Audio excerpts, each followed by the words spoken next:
Well, welcome to My Toy Life. I want you to ask any questions that you might have in the chat.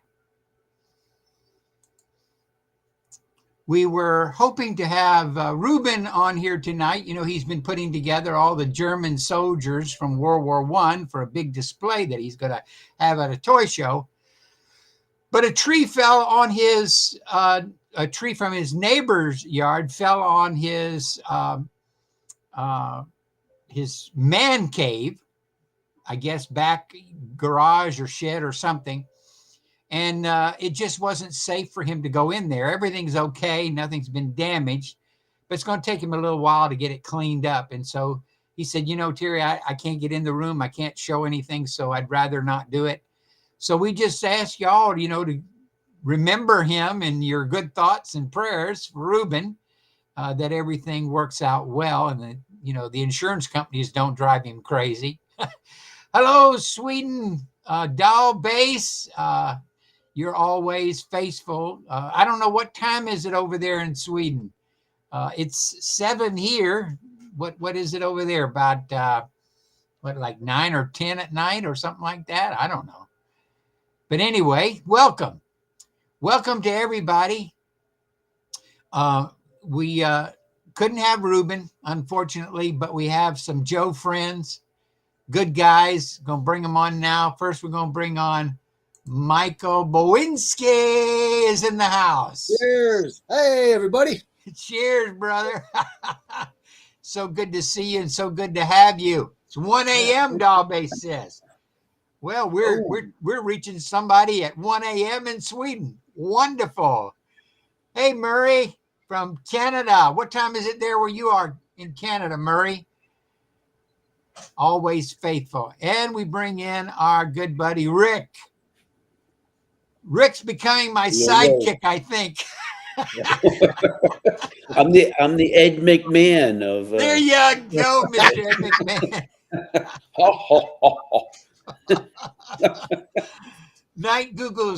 Night goggles works fine, I think is what he says, or night googles works fine. I don't know whether he means wearing goggles or if he's talking about Googling at night. Either one works, right? Yeah. And Murray says hello to Rick and hello to Mike. Yes. Hey, Murray. How you doing, Murray? So I guess we'll start off with Rick. You want to share something with us or tell us a little bit about what's been going on with you? I'm just going to show you one figure, and it's not a G.I. Joe. 30 minutes? We're going to have only one figure in 30 minutes? Just one. Just one, okay. And he's not even 1/6 scale. Oh, okay. But I want to show these guys off because they are the most amazing figures I've ever bought. And these are 112 scale figures, 6-inch scale, made by a company called Crazy Figure. Crazy Figure. Looks realistic for sure. It looks realistic. It's all soft goods. And these figures are like so articulated, you can get them in any pose you want. Or you can make any pose you want, right? Yeah. And these are based on, this is just one of them. And these are based on the Saving Private Ryan Army Rangers. Okay. And there's 8 of them, and I have all 8 of them. Ooh. Just one of them. And they ain't cheap, but they are so worth the money. So worth the money. And And what's the name of the company? It's called Crazy Figure. Okay, this show tonight is sponsored by Crazy Figures. You can send your donations. I bought these from through Cotswold, actually. I bought my set through Cotswold. I don't even think they're available anymore. And if they are, they're even more than what I paid, which was big bucks. Murray says they look great. Yeah, they're amazing figures. And I've swapped the heads out and did different things. And I've got some great photos on these with these guys. And that's really all I have to show. Okay. Well, Hey, can you spin it around there, Rick, and see the backpack go and stuff? slow, go Yeah, slow as yeah. you turn him. Go slow, go slow, Yeah, go there we slow. go. We want to see him Wow. slow. Yeah, That's yeah, a lot of very nice detail. yeah. It's amazing. And when you get these guys, you got to put them together. You got to Okay. put all this stuff on their belts. It was amazing. It was unbelievable. Did you have to use tweezers? Oh, yeah. I used tweezers and all. It took me a while to do them, but Murray says, aren't they worth north of $70 a piece, Rick? they're $100 a piece. $100 a piece. Okay. Yeah. So if you buy the whole crew, if you can find the whole Ranger crew, yeah, it's like you're talking like almost $800. So one of them looks like Tom Hanks then? Yep. Yeah. Is that him? That's not the Tom Hanks, is it? No, this is actually It's the little language corporal guy. I forget his name. Oh yeah. Okay. Oppum. Nobody likes Oppum, but I like him. Yeah. I liked him in the movie, and he's one of the best head sculpts they made. I say that looks Wow. pretty close to the actor. I liked the character in the movie too. I thought he was a lot more realistic. Some of the others, the way he reacted and behaved. Exactly. That was the guy I associated with, because I wouldn't, if I was in World War II or any war, I wouldn't have been Tom Hanks or any of those guys. I would have been Oppum, Right. which is you got to understand your limitations, right. and Oppum redeemed himself at the end, kinda. You can't be, how that movie is. You can't be. You got to be warlike. Yeah. And if Well, you're when not, it's going to bite you in the ass. Well, somebody told me, why don't these veterans from World War I or World War II, why don't they talk about it? And, the reality is that what some of these guys had to do to survive, they don't really want to talk about it. Exactly. And I wouldn't want to talk about it either. No. That's why I consider what they did for our country and for the world it is heroic, even though we may not want to talk about it. Exactly. Yeah. But if you watch Pacific, that's another one that's good, or Band of Brothers, any of those, and see, that these guys, they're having to make snap decisions, and any decision will either cost them their life or cost the life of a buddy, and you don't want to make a decision that costs somebody their life. So yeah, it's tough. Yep.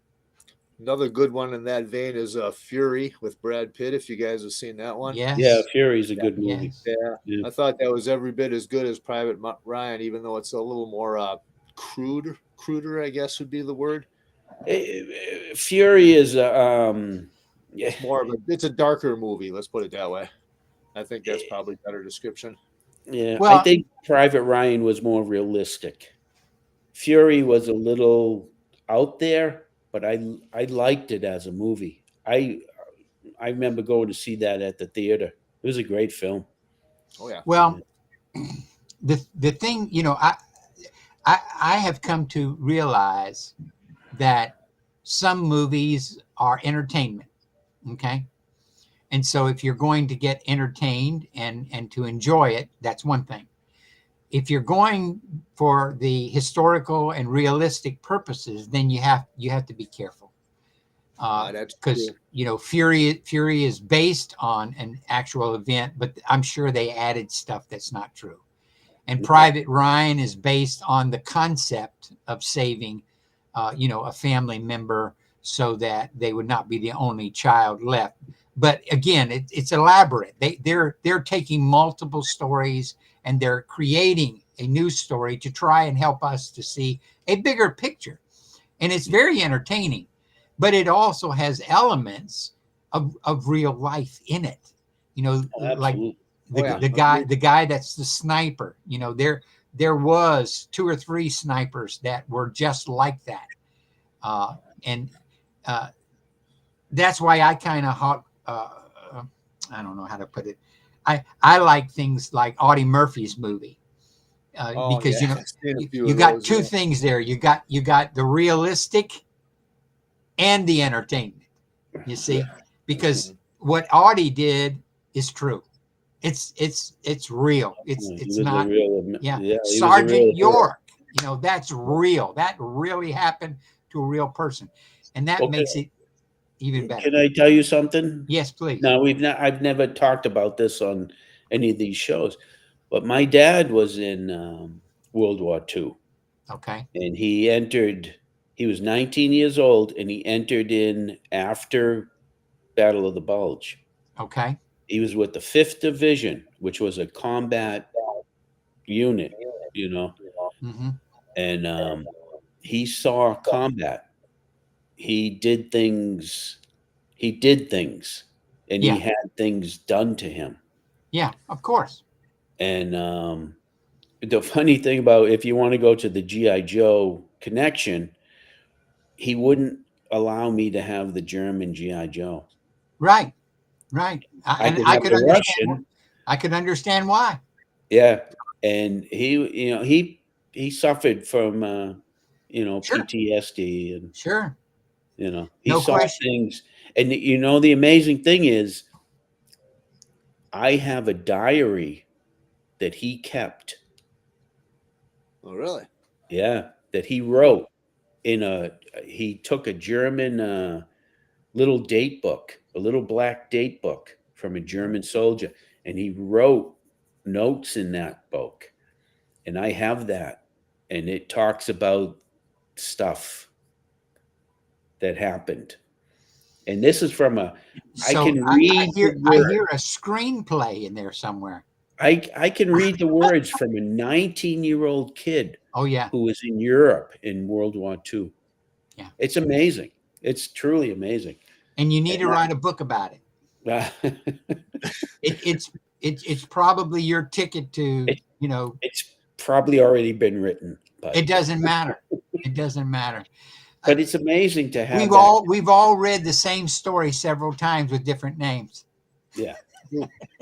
I mean, a lot of guys. It's amazing what those guys did, and that's why they're heroes today. What all the soldiers do today. Yeah, they're heroes. Yeah, they really are. My kids and I, everybody would go away on Memorial Day or Veterans Day, and we would go away too. But I would make them at some point. We're going to stop at a cemetery that we would see as we're driving down the road. And I would give each one of my kids a flag. And I would say, now I want you to go in here and I want you to find someone that has died in war.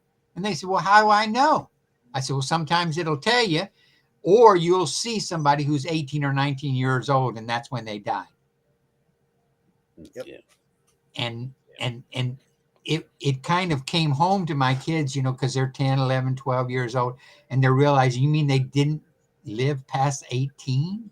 No, that was their life. Yeah. And so they would put those little flags on there, and it really made that day more meaningful, Yeah, Murray says armed forces do a job that most of us would not want to do. Amen. Yeah, absolutely. Amen. Absolutely. Well, let's lighten it up a little bit, and we'll see what Mike has to share with us, huh? Okay. Something that I've shown a little bit here and there, but nothing that I've really gone heavy into. I'm going to show you guys my mini-me. Oh, okay. After I'd been flocking and stuff for a little bit, most of you guys probably know that I do flocking and figure repair and stuff like that. Well, I decided I needed an avatar or a mini-me, and here he is. Oh, my goodness. Oops, and I knocked his glasses off, too. Yeah, I was getting ready to say we need to get you a pair of glasses, and you just knocked them off. Yeah. Don't step on him. Don't step on him. Watch out. We got it. We're good. Well, he's got a little more hair than I got, but the color's correct. Oh, yeah. But anyhow, yeah, I decided that's your younger self. Okay, yeah, for a few years back. Yeah, I noticed the gray matches though. Yeah, yeah. But anyways, yeah, so I thought I needed something like that. So I took a Cotswold bod, and this is a vintage Man of Action head, and I just went ahead and added, the flock, obviously. See that up pretty good there. Yeah, where did you get put your hand behind him, right behind his head? Oh, there Focus we a little bit better sometimes. That helps. It ain't doing it, but we can see it. Yeah. Yeah. Where'd you get the dog tags there? The gold dog tags. Oh, this is neat. I got these from my friend Pete Buckley. He's another member of the AOA. You guys know Pete, I'm sure. No, I haven't heard of him. Does he sell them? Not to my knowledge. He went ahead and he sent me some 3D printed items, a chest, a storage chest, and a motor for the Jeep, and he threw this in too, and it was pretty cool. Yeah, I really like that. Yeah, it's Pete Buckley, and his group is, his YouTube channel is the Skull Reviews. If you guys, I'm gonna have to go. I'm gonna have to write that down. Let me write that down. The Skull Reviews. I have it on my. I have it on the list of my favorites. The recommended channels on my YouTube channel as well. I'm gonna have to go watch him. For those who know me, you guys know me a little bit. I have a couple of accessories that I'll give credit to as well. Okay. Pete also made this 3D printed for me. What is that? That is a 1/6 scale yellow Bic lighter. Oh my goodness! You got to be kidding me. Is that awesome or what? I can see it. Yeah. Well, he's good. He's good. Yeah, he's pretty good at that stuff. He's there you go. Oh, yeah, Jim Edgar's going to have a little bit of rivalry there. Yeah. Another friend of mine last year at Jolanta, I had just picked up a British soldier figure, but I needed the accessories. So I asked a buddy of mine who was there, see what he could find for me. Yeah. He came through for me on that, by the way. Ed Lee Merritt is the guy's name. You may have seen him around the groups. He's a good dude.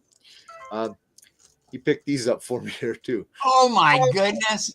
Yeah, a couple of 4 little 1/6 scale Pabst cans. Since that's my beer of choice. Well, that's right. It makes it right at home for your mini-me, don't it? Yep, pretty much. That's why I got it. And see, the glasses came from a Barbie set, the Barbie school teacher set. Yeah. And this is a vintage stethoscope. And I got the the surgical scrubs from Cotswold. They're pretty nice. Good quality stuff. Nice. Yeah, good quality stuff. I think you did a great job on that. You did a great job. Yeah. So it was a neat, fun little project that I did, and I topped it off with a Cotswold's medic helmet. Yeah. Because you're Medic Mike. Well, that's right. PBRs. That's how it works. Oh yeah. Cheers. I'm with you, buddy. That's what's in the. Oh yeah. By the way, check out my cool cup. Look at that, huh? Check out my cool koozie. Oh, okay. You're running a rivalry there, man. Yeah. For various for Christmas one year, and I love them. For various reasons, I gave up drinking 40 years ago. But I'm glad that y'all can still enjoy that and enjoy yourself. A few years ago, I bumped into some guys, which are really no more. They're not around anymore in that same sense. But it was kind of like the AOA. Yeah. It was an exclusive club. And let's see if I can get it up here. I don't know if it'll even take a picture of this. That's close. Yeah.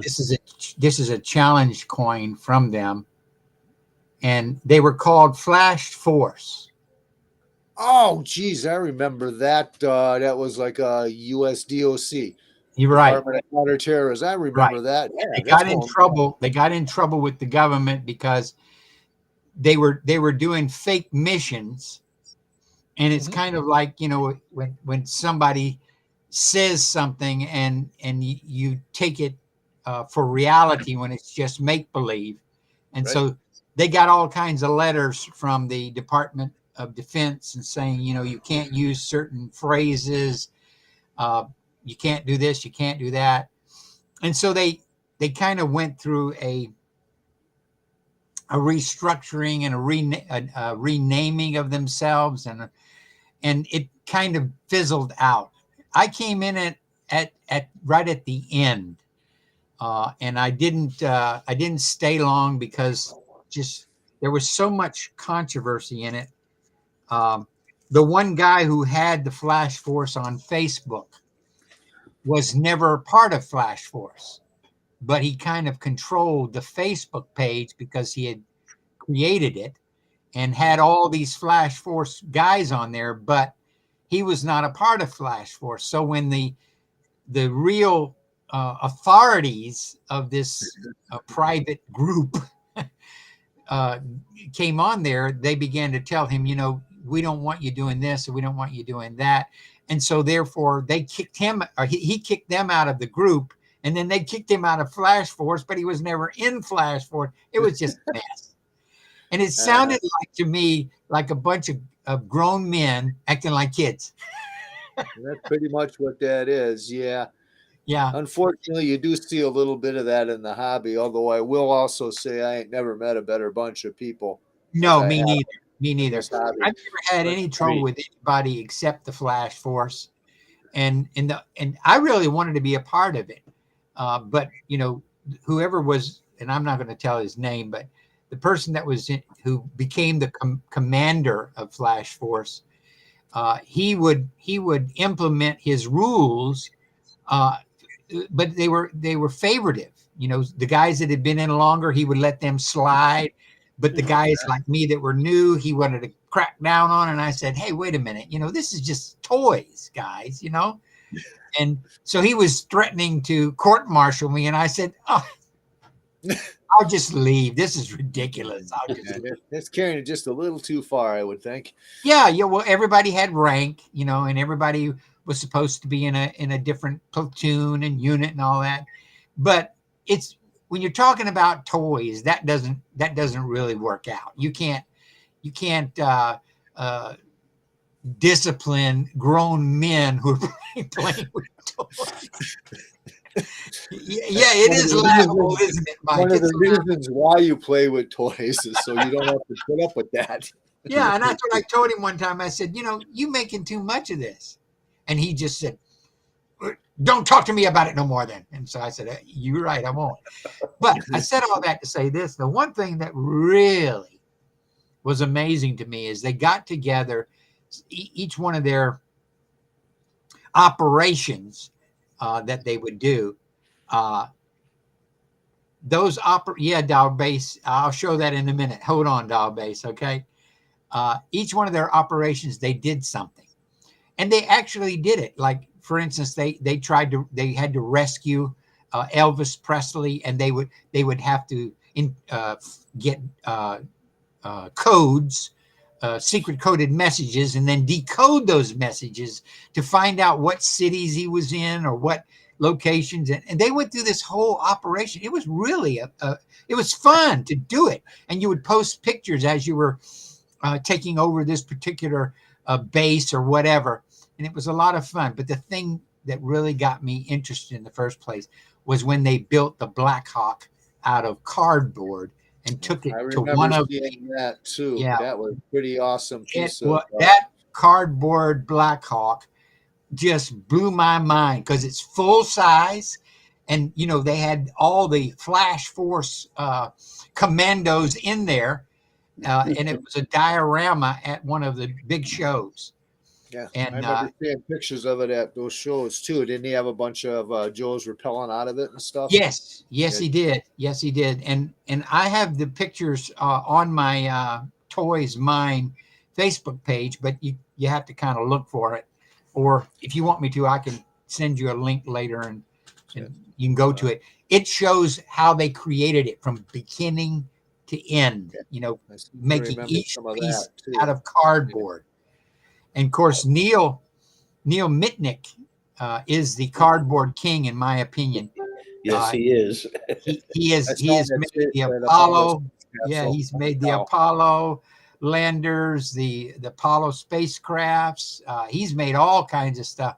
I think his Tiger tank out of cardboard was really amazing. I haven't seen that. Okay. I'm Well, amazed. I mean, out of cardboard, it's out of amazing that he card. makes that. Yeah, yeah. And I made an 88.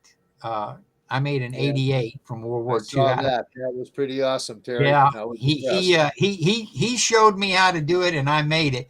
But I still can't hold a candle to him. He has made everything from M1s to Pattons, to Shermans, all the way, all the German tanks. He made all of them, Yeah. including the Tiger, and all the way down to the little ones. He's made World War I tanks, and he's even made airplanes for World War II out of cardboard. This And guy, spaceships. spaceships. This Apollo. guy is the cardboard king. I am, and I asked him to be on the show too. So maybe in the future we'll get Nick to be on the show. But man, if you want to see something, maybe I'll find his Tiger tank tonight and post it in my toy Yeah, life.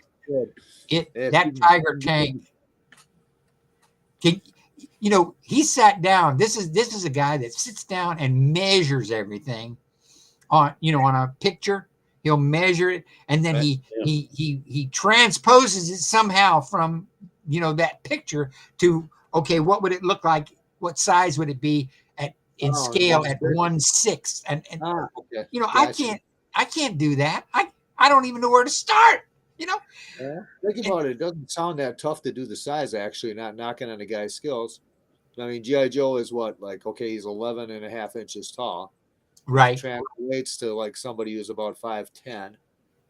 Or if you want to be round it all up, you could just say an inch per foot, or excuse me, half an inch per foot for a 60. Well, I think that's what he does. Yeah. What 6 foot tall man, and you find the measurement of the real one, and you just translate the foot like that. Yeah. You see what I'm saying? I know I'm a little tangled up there, but you know what I'm getting at. No, right? I do see what you're saying, but some people have mathematical minds and some people don't, and I don't. I certainly don't have a mathematical mind, dude. I got to do simple calculations on a calculator.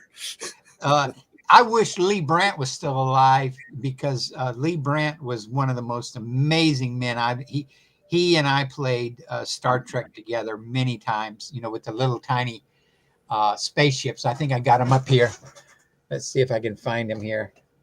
Him and I played a lot with these little bad boys here. Can you see that? Let's see if you can see that. Can you see them? Oh yeah. Oh yeah. Oh, those are nice. What make are those? Who makes those? I don't even know who made them, but they were little models. I had to put them together and I had to paint them, and then they have their stand, and then you actually can play a game, a Star Trek game with them. I've even got them. They're not in that box, but I've got them with Romulan ships. I've got them with Klingon ships, and you had a board to play the game on with all the hexes on it, and then you would decide what you're going to move, how many moves this ship has, and then you start out like a ship might have 60 power. Okay, so you have to allocate the power to life support. You have to advocate it to the engines. You have to advocate it to the weapons. And so you might go into a battle and you don't have enough power. You have to make a decision. Am I going to, keep my people alive, or am I going to fight, or am I going to run? So it was a lot of fun. It caused you to really think, now the computers do it all now. But back then we actually did it on a piece of paper.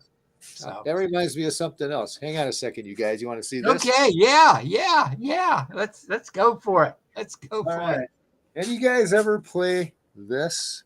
Oh yes. I've had this game for since I was 25, so that's like 35 years ago. Yeah. You want to see it better? Okay. Yeah. Me and a buddy of mine used to play this constantly. Yeah. And to tell you what, board games are some of the most awesomest things in the world, because you get them made right, like this one, and there's other ones that I'm sure are equally as good. And really, even better than a video game, it kind of sucks you right into the scenario. You know what I'm saying? Me and my sons play those all the time. We just played a few days ago. a game that's called the French and Indian War, and you're the British, Okay. and the Indians, and the other person is the Americans. And if you're going to play 4 players, one person will take the Indians, one will take the British, and then the Americans will be the North and the South part of the Americas. So, yeah. Okay. And Axis sounds and good. Allies came out. I don't have it with me to show you, but Axis and Allies came out with a game just like that, and they added the German zombies. Oh, really? Yeah. So you they got in on the zombie thing, and so you in the game you play against the Germans, the Japanese, the Americans, and the zombies. So Of course. you're not only fighting all the bad guys, but you're fighting these guys that they're going to eat you. Hey, I thought when I saw the game, I said, I got to have that. I got to have that because it's got an element that's different. Yeah, it's a good. Yeah. And the Axis and Allies has just been reprinted. They just made a new one of it. Oh, really? Just Yeah, to they just reprint made a the new old one. or did they They've upgraded it. Yeah, they've upgraded it. Yeah. I have played a lot of board games in my life, but I need to do this before we get off track here, because Debbie told me, my wife told me, I said, I don't know what I'm going to do about a guest. And Debbie said, what do you mean? You guys just talk. Y'all can talk for hours. Yeah, we could probably go on for a while. How long you want to do this? Yeah. So Dalbase asked me about this. And this is my head. You're locked up on me, dude. Yeah. I'm offering this on my website for sale right now. And that's a nice figure. Yeah. It's a nice figure. And you see, I've had this figure now. I've got about 6 different knights because I love knights. And I've got about 6 different knights. And the one thing I didn't have was a helmet. I didn't have a helmet. So now I have a helmet. Yeah. Is that the same one you posted in my group, Terry? Yeah. Okay. No, it's not the same. It's the same helmet, but a different knight. Oh, okay. How is that made? Is that a 3D printed thing? Yeah. Yeah, he's 3D printed. And if somebody wants one, they can just contact me and I'll sell it to them. And I got my little rescue dog. I love animals. If I ever see an animal, I don't care what it's about. I just pick it up because I love animals. I have that dog. Yeah. I've got about 15 different dogs, and there's one that I regretted buying, and probably now the reason I buy every one that I see is because I should have bought that one. It was one of the Marx dolls, one of the dogs from Mark. Yeah. The Marx series. And I forget what his name was, but Roth, Dave Roth had him at Toylanta, and he wanted $50 for him. And I said, man, $50, that's just an animal. And later I came back by his table and he had him for $35. And I said, let me think about it. So I'm walking out of the show and he's walking out in front of me with his cart because he's packing up, he's leaving. I said, hey, I'll give you $30 for it. He said, no, he's going home with me. So I said, okay, when you get the itch, you got to buy it. You got to hit it, man. Yeah. You got to do it right. That dog you showed, that's a Ultra Cause, right? Yes, yeah. It is. I have that dog. Yeah. Yeah. I have a figure that goes with him, but I didn't. Yeah, I have the same figure. Yeah. And then this is one of my favorites. I love history, so there's Teddy Roosevelt. Can't go wrong with Teddy. And believe it or not, the glasses are the thing that I've seen a lot of the figures, but they don't have his glasses. So that's one of the things that's hard to keep up with. If you lose the glasses, you've lost it all. And here's another thing people don't know. He's wearing this is a United States cavalry uniform, but this is a very similar uniform to what the South wore in the Civil War. That's very similar to the same uniform they wore, because it's very, the Spanish-American War is not too far after the Civil War. Yeah. And so I have a guy from Napoleon over here, from the Napoleonic Wars. And I wanted to make sure I got this guy in. Anybody know where he's from? Oh, of course. Yeah. Come on. Y'all know where he's from. Apocalypse Now. Apocalypse Now. There he is. And believe it or not, this uniform is pretty cool. Yeah, that's a good. That's 21st century, right? Yeah, I think so. I think so. Yeah, it's a good. Yeah, it's a good. Look, good deal. Yeah. Yeah, Cav. Made some good stuff, man. I've got a lot of their items, and I think they're pretty good. They are. Yeah, 21st century made great stuff. Great stuff. Yeah. And I'm not even sure who made the Napoleon figure. I don't know. Oh, that's boy. Yeah. I know when I bought this figure, I bought it from England. So this actually came from England. The only thing I'm missing is his bedroll. You see it fit right there above his backpack. Oh, you could. Oh, you could. Yeah, I can just make it out of. Yeah, you could make that easy. Yeah. Wow, that's nice. Wow. Yeah, I really like him.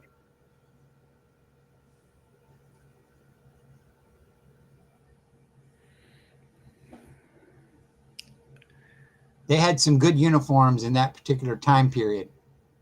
And the British always seemed to be the ones that made the interesting uniforms. Although I don't have any of Napoleon's actual soldiers, but their uniforms are not bad. They're not bad uniforms either. Action Man by Politoy, probably. Yeah. Well, yeah, maybe.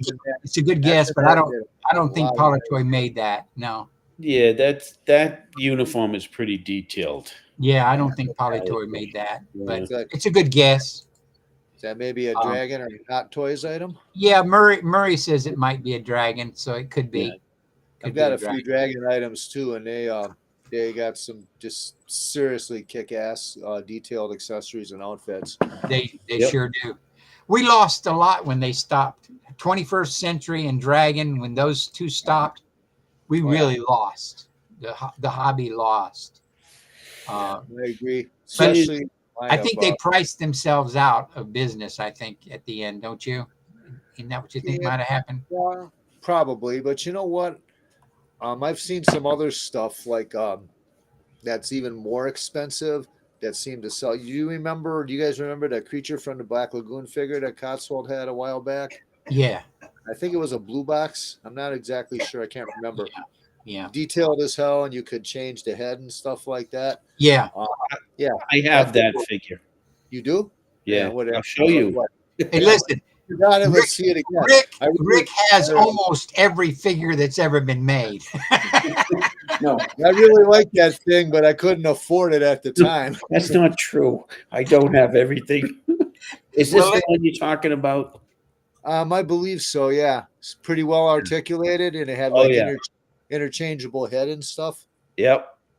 And Yeah, this thing was, I bought this. Oh, I think I paid like $100 for it.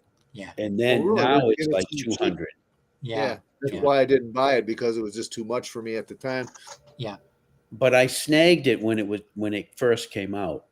And I said, how can you not have a creature? Yeah. I got that's one thing I'm kind of surprised you haven't done that, Rick, in the calendar.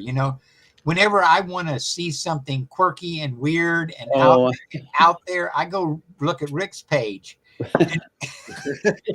I've taken shots of that. Absolutely. Yeah, but you haven't done it in the calendar.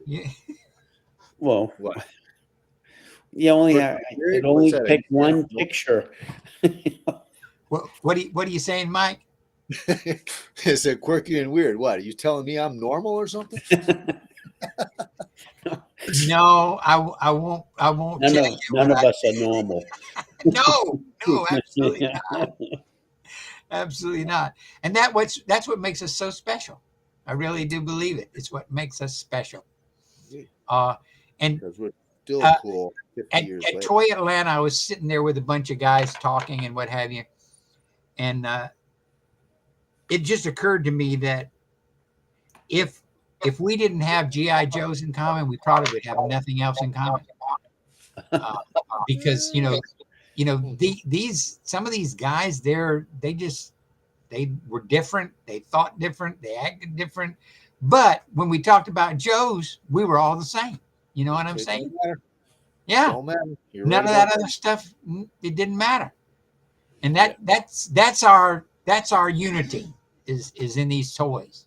Because these toys, every one of us had an opportunity at some point to play with them when we were growing up. Yeah, we're all the same age. Part of my childhood, that's a fact. Yeah, they were part of my childhood, and huge part of my childhood. Huge. Absolutely. Yeah. And I always like to see when a guy says, "Well, this is the one I got for Christmas in 1971 or something like." That. I just go, "Wow, that's amazing that you kept it all these years." Yeah. It's one of the best things I get when I'm flocking something too. Somebody I'll take a figure and put it back together and flock it and clean everything. And the guy's like, "Oh my God, it looks like it's brand new. Man, this is like Christmas again for me." That's right. It's one of the best feelings in the world, man. It is because you've given him a memory back and you've enhanced that memory. Yep. Yeah. Exactly. I think we do a good job in keeping this hobby alive, and so thank you guys. I appreciate each one of you. Can't say enough about you.